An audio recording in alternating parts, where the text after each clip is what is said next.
Associate of Urban and Regional Planning program at the University of Michigan, where she examines how innovative plans, policies, and community visions for more sustainable and equitable food systems translate into effective, wide-scale action. Her foray into studying regulatory pathways for expanding urine-derived fertilizer has been a fun and steep learning curve over the last 2 years. Take it away, Leslie. Thank you. Thank you.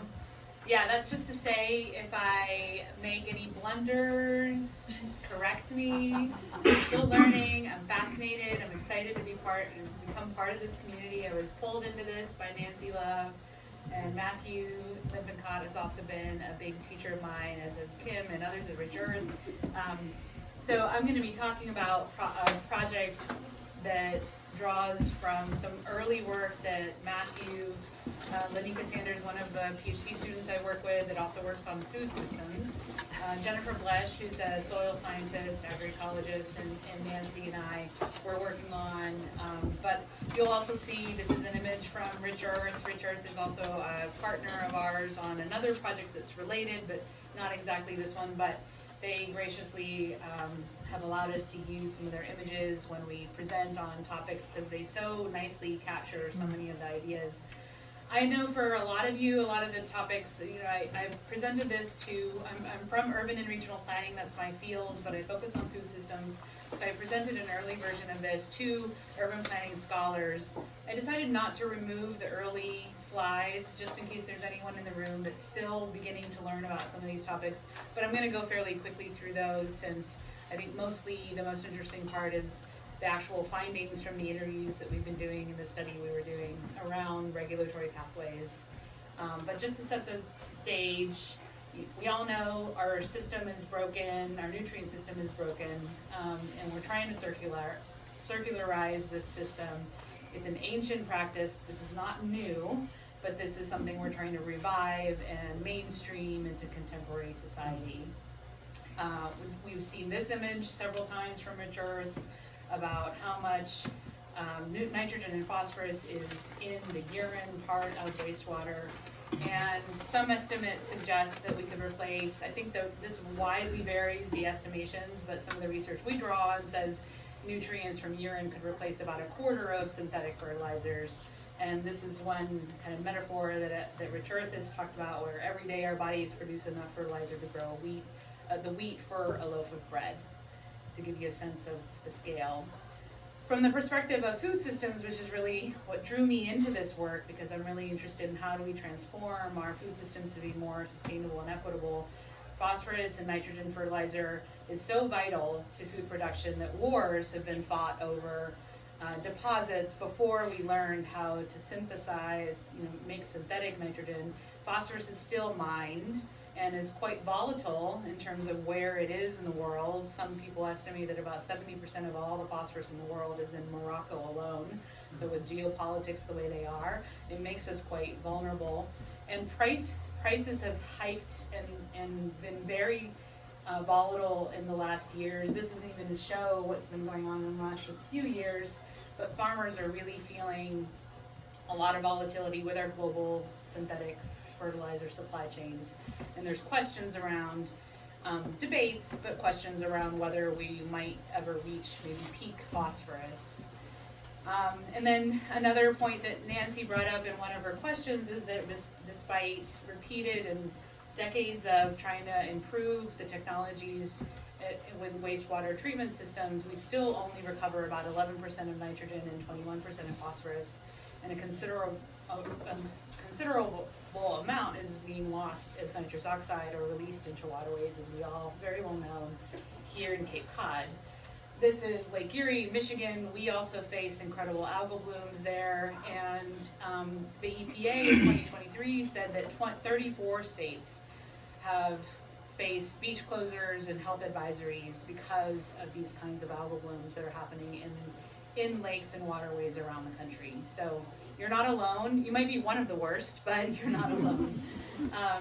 And then the other issue that's been brought up that I'm especially interested in too as an urban planner is that we have aging and overburdened wastewater treatment systems that is beginning to affect the ability to continue to densify cities and likely is starting to have effects on affordable housing. Some cities, growing cities and small towns, Vermont towns and planners have thought through this. Paris, France, like this is a widespread issue that many places that are growing are concerned they might be growing more, just don't know how they're going to address wastewater facilities or issues. And in Paris, they're building out this new complex that should house, what is it, Matthew? I think 2,000 households, maybe 10,000 at its height.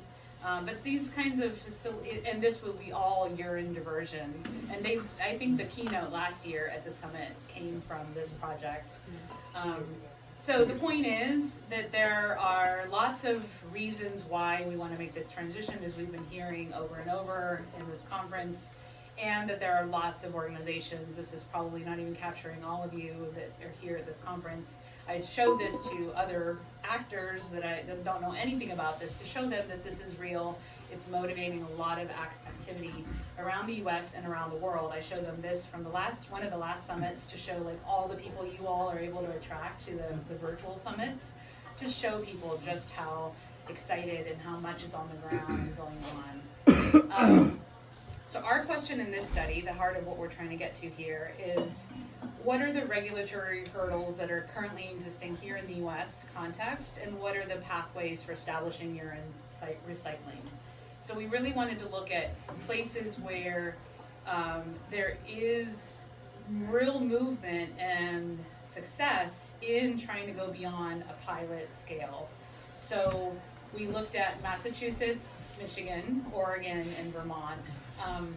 And Matthew didn't quite present on this part of our paper, so ask him about that part, where our document review, he has some beautiful figures. They're at the tail end of my presentation if we want to talk through those. But one part of the paper that I'm presenting is really looking deeply at codes and institutions, standards that you really have to think through at various scales, from the local to the national in the US.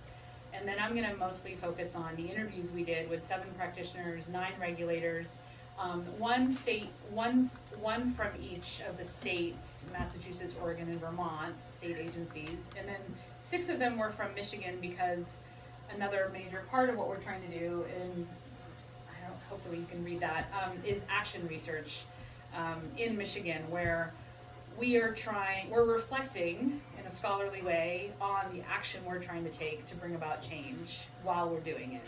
So much of this Matthew is really leading. So we got UDF, urine-derived fertilizer, certified as a fertilizer for research purposes in Michigan. And then, as he mentioned, he got the national plumbing standards, will be coming out, will be part of the next IPC, International Plumbing Code. He's also been starting to engage the Association of American Plant Food Control officials to try to insert urine as something that they would consider a fertilizer. And then he's also been consulting and supporting others of you all in Massachusetts, New Hampshire, Vermont, it's Earth, there's an H in there, Earth. Quickly, to give you a sense of like the kind of frame that we used, is we used 2 main theories. One is by Lipsky, it's called street level bureaucracy, this idea that frontline staff have considerable discretion to interpret and enforce rulemaking, particularly when the established rules are really ambiguous. So this is a perfect kind of situation to assume this is true, that bureaucrats probably are going to widely vary in how they interpret what they do around urine recycling. And then multiple streams theory by Lindblom is this idea that several elements have to come together for policy to change and to create what we call windows of opportunity. He's who coined that idea. One is that we have to have a growing understanding of the problem stream. We also have to have viable solutions, because too often a lot of activists or practitioners might push back against something and say, we don't want that. And then when the table gets turned and say, well, what do you want? There's not a viable solution that they can propose. And the third is that key decision makers have to be motivated to act. The first 2 can exist, but they might not be motivated to act. So the political stream has to be there too. And often all of those 3 things come together to create this window of opportunity when we have a focusing event, when there's a major disaster or crisis or change in leadership, for good or for bad. But it can often be intentionally created, this window of opportunity, by champions or what we call boundary spanners. I think Matthew is a boundary spanner. Someone who has access, maybe you don't always have access to all the decision makers, but you find a way in, but mostly who are adept at translating goals, organizational cultures, languages of bureaucracies to coordinate and build trust between agencies and outside groups to advance innovative solutions. So we assumed we would probably find some of these folks in the organizations we were talking to, and that these are the skills that are helping them convince legislators to give them the permits and other things that they needed to establish urine recycling. Matthew can say a lot more about the first two slides I'm going to talk about here, but we've essentially found that there's two pathways for urine collection, at least in these 4 states. 2 pathways for urine collection use and use of urine diverting toilets. That it's at the state level. Vermont and Oregon seem more at the state level, that they've needed approvals from departments of environment that are concerned with groundwater contamination, and that it's much more decentralized in Michigan and Massachusetts, where codes for sanitation systems seem much more, there's more autonomy or more control in municipal public health departments. Although that's a little more complicated in Massachusetts, I'll get to it later. And then for fertilizer, so far, at least in these 4 states, we've seen that it really is at the state level that this kind of authorization or approval has been secured. In Vermont and Oregon through the Department of Environment, and in Massachusetts and Oregon through the Department of Agriculture. And I won't go through these details, but we've had a lot of success recently across these states. Oregon got their approval for the PAE building in 2021. And then this is the other point that Matthew has made very strongly in our paper, is around how states can define UDF, urine-derived fertilizer, as one of 3 products, either as a waste, through this kind of stream of wastewater for non-potable reuse, as a biosolid that could be treated and licensed as a fertilizer, or secondary material for beneficial reuse as a fertilizer or soil amendment under a solid waste management program. That uses all sorts of non-hazardous domestic and industrial waste products like coal ash or metal castings for beneficial reuse. And it's the third one that he's really advocated for and suggested that this is how you want to kind of go about trying to get your UDF classified as a fertilizer. And I'll let him explain why more. He won't more detail on that. Going into the interviews, there's kind of 4 main findings. One is, some of this, for those of you who are practitioners in this room, is probably going to be obvious, that urine recycling is falling through the governance gap. There's a lot of confusion caused by having no regulatory home.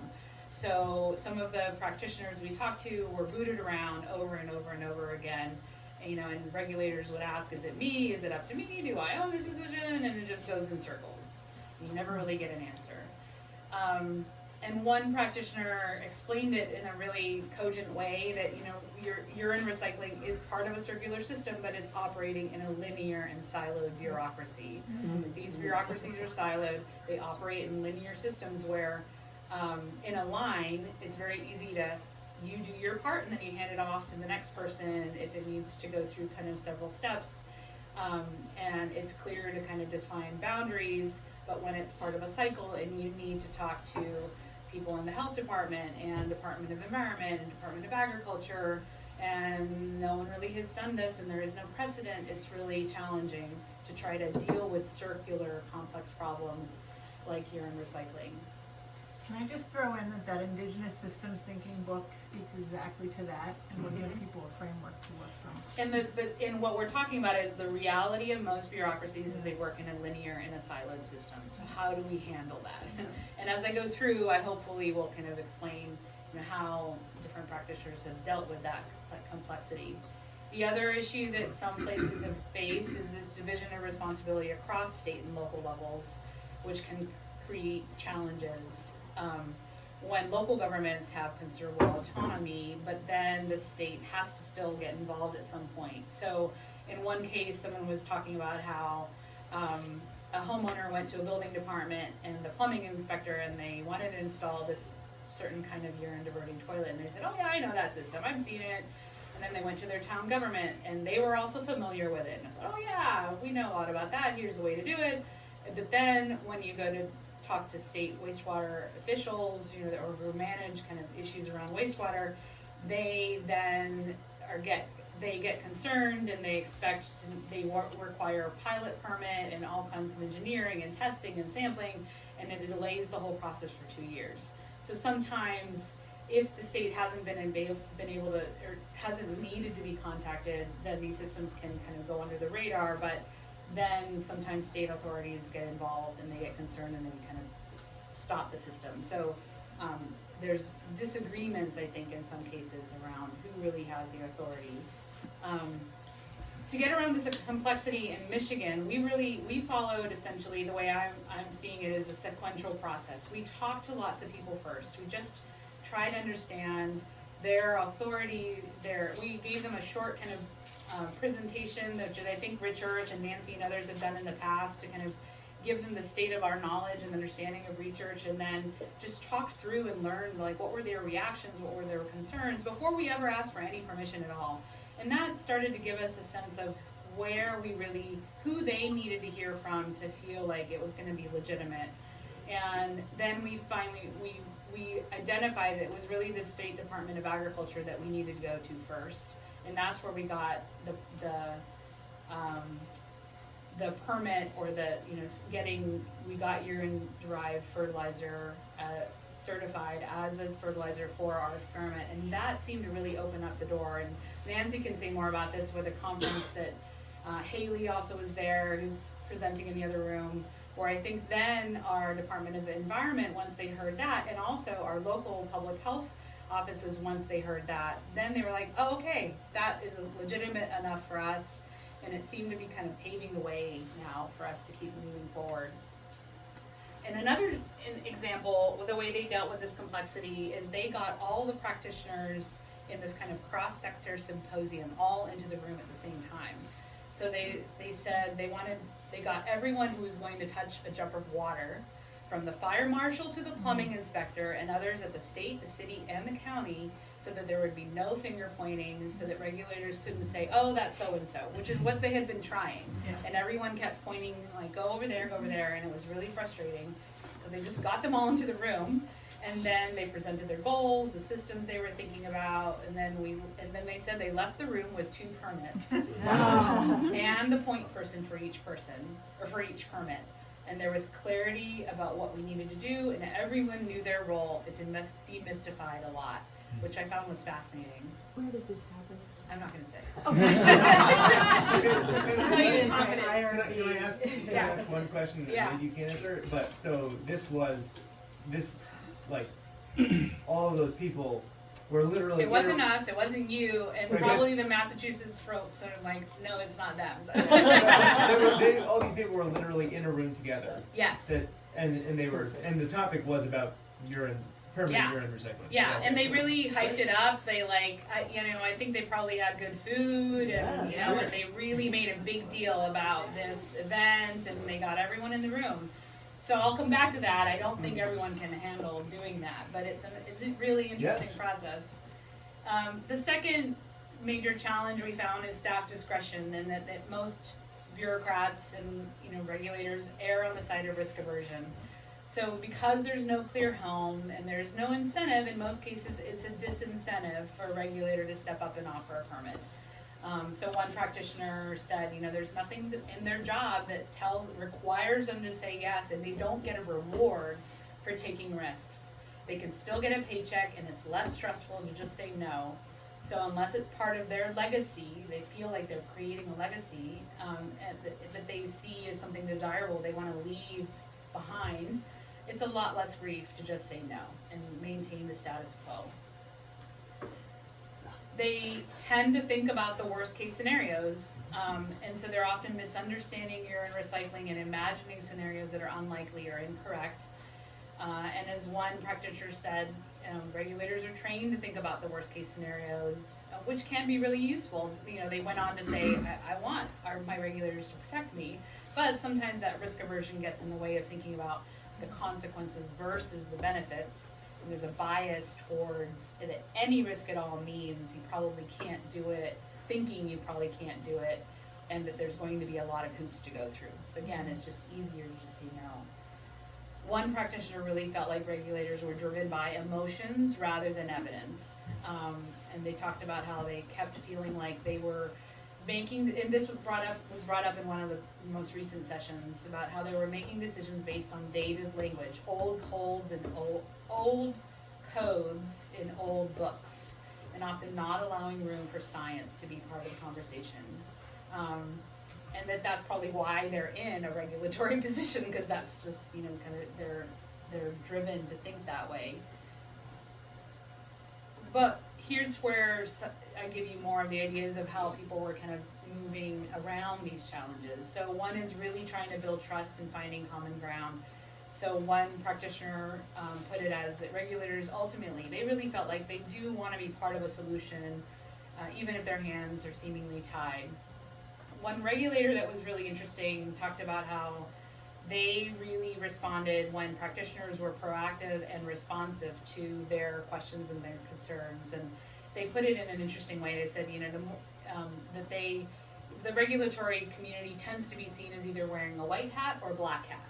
But I generally joke that I'm wearing a gray hat all the time, because as a regulator, I can't unsee certain things. I think the flip side of that is being very cognizant of how much resources it takes to involve an enforcement process, meaning it's actually hard to try to enforce things. So they're not always going to do it. As long as you ask for help and you don't ignore us, and if you respond and say, I need more time, or can I set up a compromise, or here's what I can do, or I have this problem. But when you just disregard repeated efforts by us to help you, at a certain point, you get dumped into the black hat bin. Practitioners have also tried to really create a tone of collaboration and shared goals with the regulators. So one talked about how we show that we're not trying to just get an easy way off. And I think that's allowed us to meet in the middle with an attitude of working together as opposed to an attitude of shutting it down. So trying to really show you really are trying to meet all the standards, and you're not trying to just skirt around and get away with something.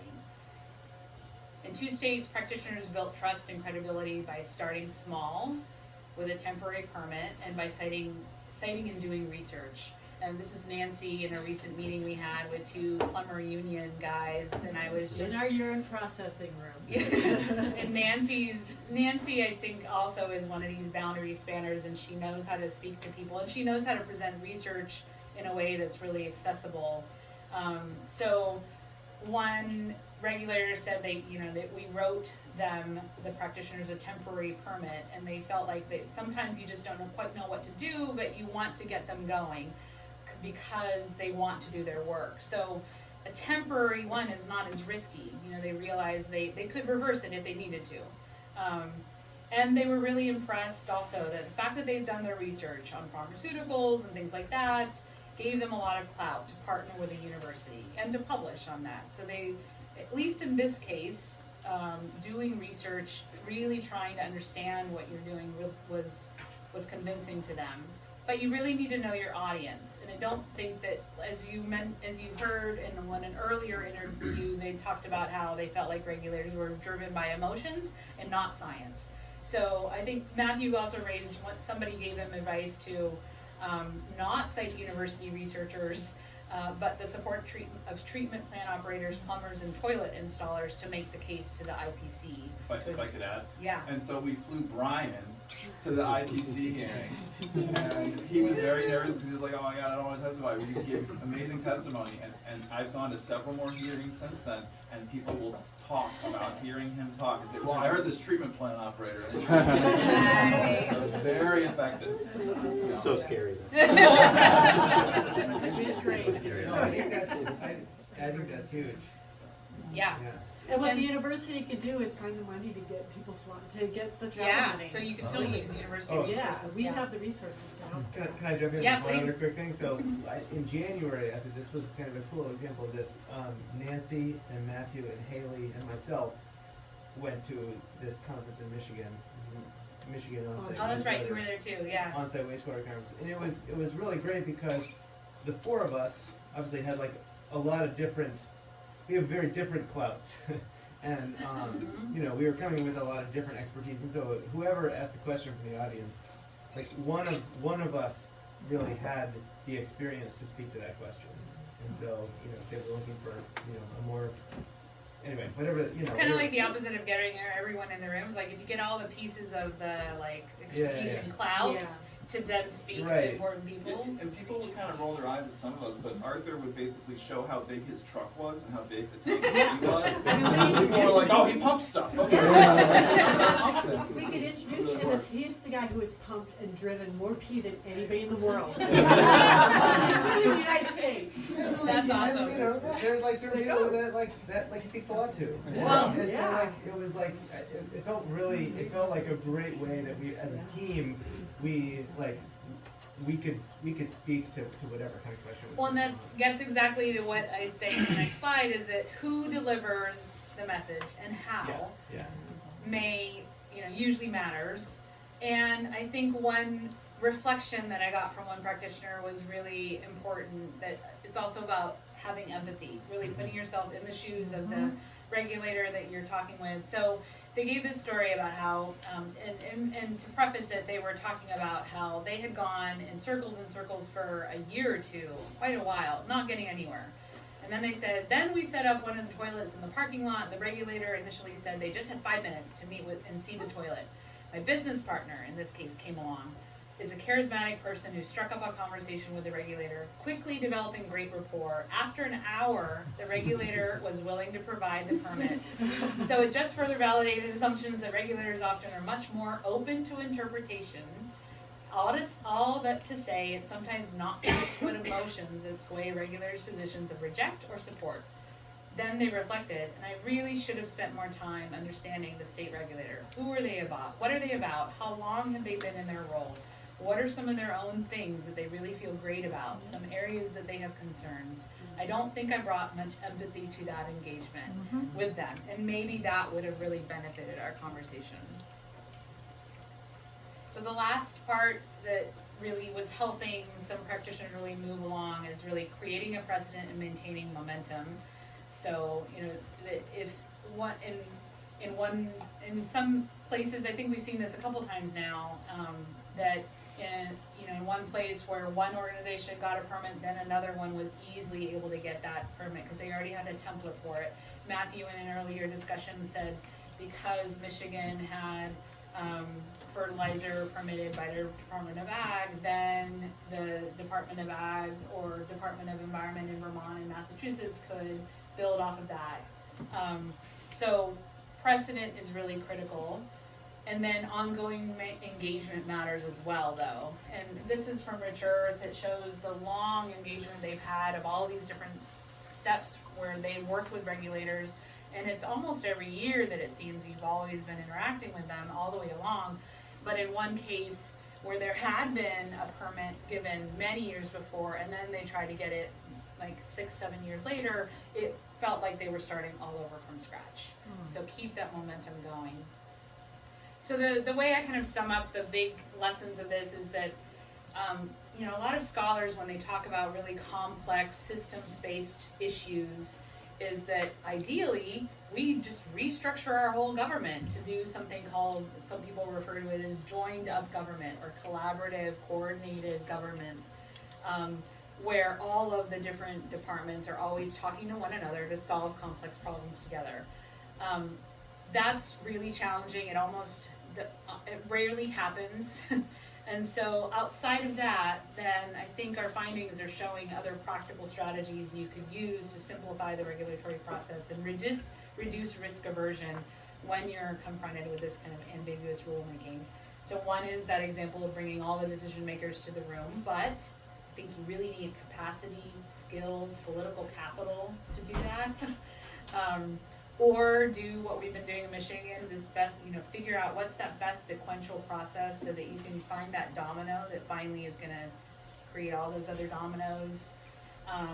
And again, Matthew is really suggesting you get a UDF permitted as a solid waste beneficial use, not under wastewater for non-potable use or biosolid. And then start small, establish a precedent, maintain momentum, build trust via research ? Depending on your audience, and start from empathy, thinking about also who's really delivering that message. And I'll leave it. And then just the last thing is, we have lots more research we want to do than this. I want to do more research on other street level bureaucrats, so plumbers, architects, builders, fertilizer manufacturers, to see what enabling or obstructive role they could be playing.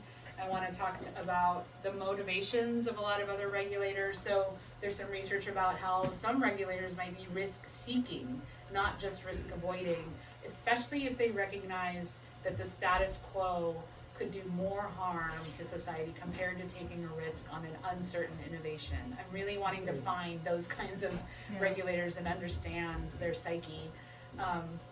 And the last thing that I'm really also wanting to find more examples of what we call anticipatory governance, this idea that's approaching rulemaking as an iterative design process, co-design process that puts the state in the role of co-creator rather than a gatekeeper.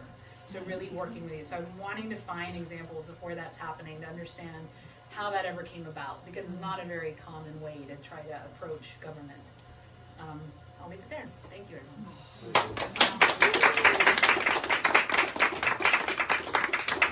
Thanks, Richard, for your beautiful images and figures. Yeah. Just a quick comment, because I think of this presentation and love your future. I think like an interesting rule to look at in the US is black water reuse and treatment, just as like plugging that in your brain. I think it's really cool what's happening in Washington and California, and just would be curious of like the psyche of those. Whether it's any different or not. Yeah, the conference that Matthew and I went to in Sweden was about nutrient recovery, resource recovery, but it was much more about black water than it was about urine diversion, and there's a lot going on in Europe too around it.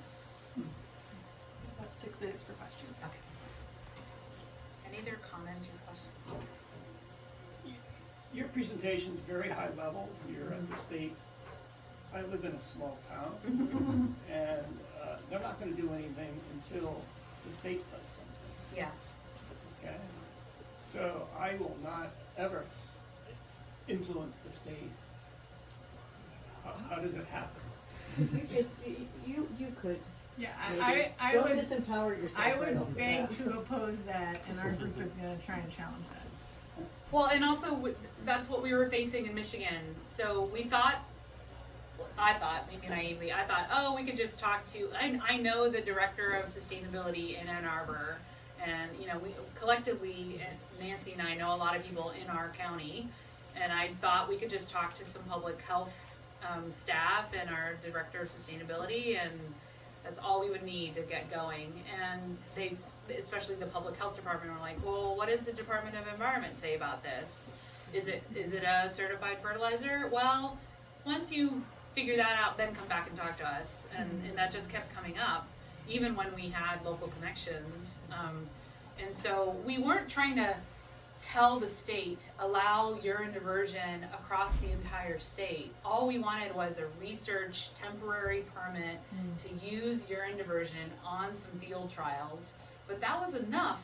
That seems to be a domino that's allowing, so it's not that we're trying to change the state or influence the state. We just needed this permit, and we needed it from the Department of Ag. I mean, Matthew, do you want to say anything else about that? You were involved in those conversations. Yeah, a couple. Too. I mean, it was like exactly what Leslie was talking about with these boundaries of jurisdiction and the difficulty there. So, like, the big issue was the field trials on the other side of the state.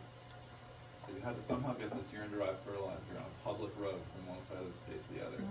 And then that became, what is this product? Because moving it on a public road, depending on what the product was, can trigger all sorts of stuff, like they're going to have to get a certified waste hauler license and post a bond and get insurance. And it's just like, and so we were saying, well, if we can get it to be a fertilizer, you can just move the fertilizer across the state.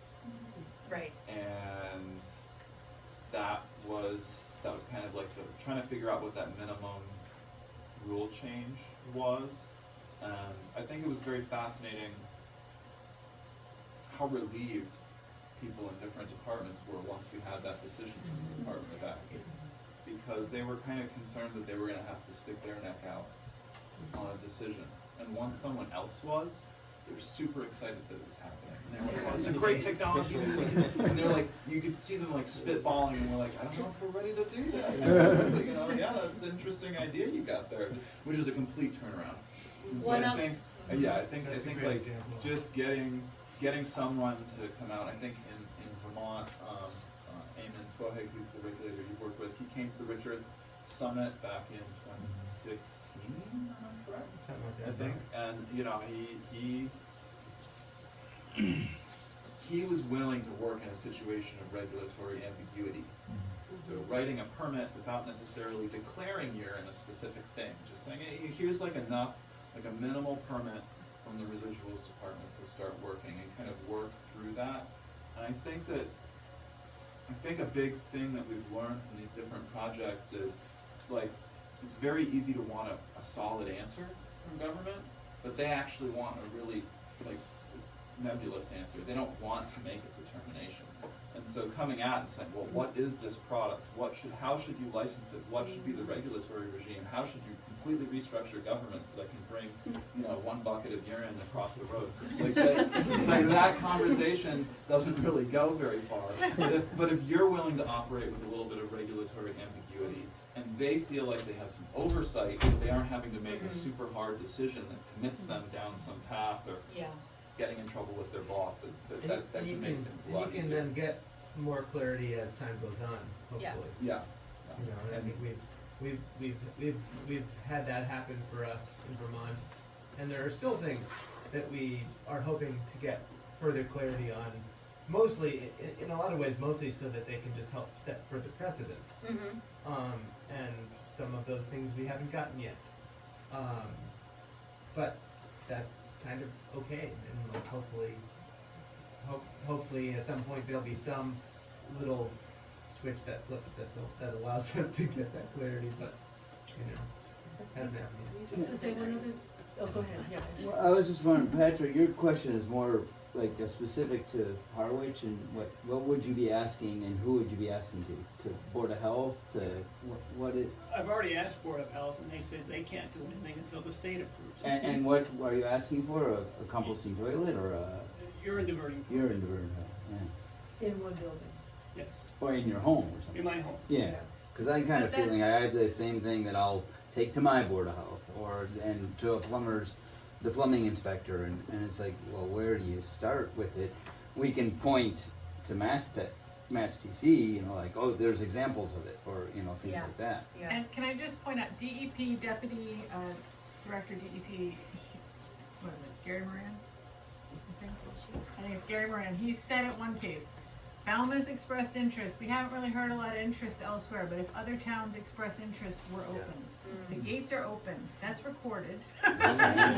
And health directors talk. When I have been talking to the 8 health directors and the health agents in the 2.5 years, our health director, Patrick, I don't think she is risk averse, No. but she is not. Now, Eastham, she has been very, interested in this. They all talk. Some of them meet monthly. So if you get them all talking about this, every citizen goes to their individual town, then those town people start to talk, and then I'm bringing them together as an 8-group town. That's how the momentum goes, right? Yeah. Like, we can't be stopped with the initial no, because I got the same response to her, but she also said to me, like, I'm not against this, I just need to know the right guidance. Right, so we need to also educate her on what is her ability, what is her leverage of power. That's what I hope in this group that we're gonna do for the town staff. Abe, you had your question, or hand up, you want to say? Yeah, maybe I'll hold it, because it's a different direction from this conversation. I think maybe 1 or 2, and then we should. How about you just say your questions and then. Just want to echo that I had the same response from the Board of Health just this week. Oh yeah, looks very nice, guys, but the state. Right, they want to pass it on. Kim? I'd just like to say that I love working with regulators, and I find, well, I find over the years, one of the things that I think is part of that empathetic back and forth is that they have an area of expertise. They have this job, and their job is to protect our public health, to make sure we're not getting cholera, and the call form is not out there. And if you go to them and respect the fact that that's their job, and you want them to help you, because you also don't want to do that. So you really are on the same page when you talk to them, and I think that it's, we've had that long relationship in Vermont with the regulators, and we kind of count on them to go back and forth. They say, well, that's this, can you test it for the heavy metals? Okay, well, it doesn't have it. Then can you test for PFAS? Okay, so it's a relationship, and I feel like the way you approach it is really important to recognize that they have an expertise that we need as well in the whole process. I think we have to, you wanna say your last piece and then we have to end in a minute? Well, I'm doing the regulatory work with Wasted, and a lot of the sort of insights that you came up with, we've arrived at as well. And just to Kim's point, one of the ways that Benson and I approach the conversation with regulators is to mine them for information about what their challenges are and what the pathways might be for them to set up pathways for us. And so it's a question of what are the variances, what are the different pathways for a demonstration or a pilot facility, and I've gotten their number and I call them and I check up on them and I remind them we exist. And what do you need? What And what do you need? What information? We approach very collaboratively. We provide them all of our PFAS testing. We're very transparent with them, and we go above and beyond to make sure we're being very rigorous in the memos that we provide for them, so they see that we're working in good faith as good actors. And so, yeah, just want to echo that we're coming to the same conclusions. And I'm so excited to talk to you later, Leslie. But yeah, just wanted to echo that. Well, thank you all for coming, and this was a really wonderful conversation. Thank you.